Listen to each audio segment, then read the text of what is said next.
আসসালামু আলাইকুম। দেশের বাড়িতে আসছি আম পাড়ার জন্য।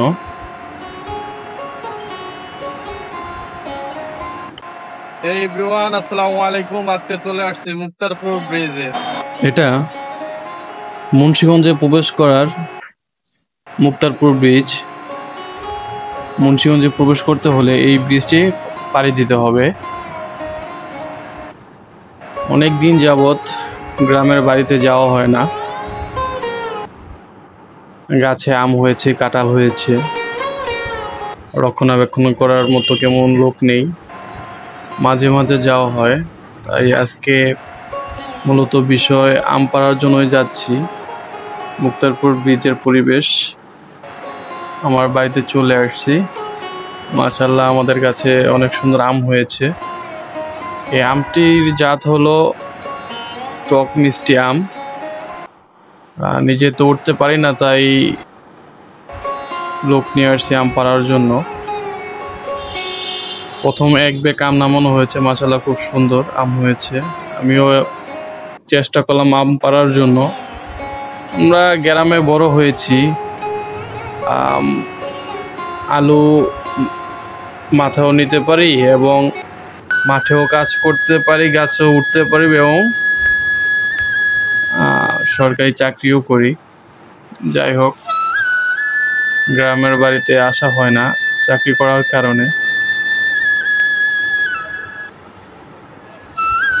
প্রথমে আম পাড়ার চেষ্টা করেছিলাম, কিন্তু পারতে পারিনি। পরবর্তীতে আবার চেষ্টা করলাম,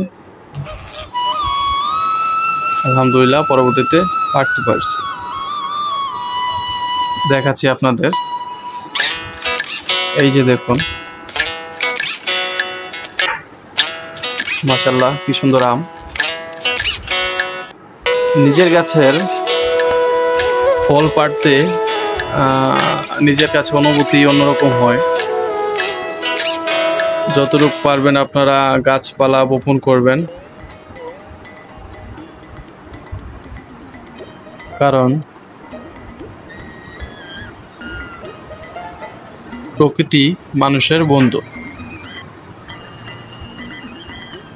দেখুন কি সুন্দর লাল টকটকে আম হয়েছে, মাশাআল্লাহ। আমি একটু দেখানোর চেষ্টা করলাম যে দেখুন কি সুন্দর সুন্দর আম। আলহামদুলিল্লাহ অনেক আম হয়েছে একটি চারা গাছেই, এই যে দেখুন। আর আমাদের এই কাঁঠাল গাছে এবারে নতুন কাঁঠাল আসছে। কাঁঠাল গাছটার বয়স প্রায় 14 বছর পর কাঁঠাল হয়েছে। আলহামদুলিল্লাহ 60টি কাঁঠাল হয়েছে। এরপর ওরা অনেক কষ্ট করে আম পেরেছে, সেজন্য ওদের খুশি করার জন্য আমও দিয়েছে আর কিছু টাকাও দিয়ে দিয়েছি। মুন্সিগঞ্জের বিখ্যাত আলু, আর আলু কিভাবে রাখা হয় দেখুন। ধন্যবাদ এতক্ষণ ধরে পাশে থাকার জন্য।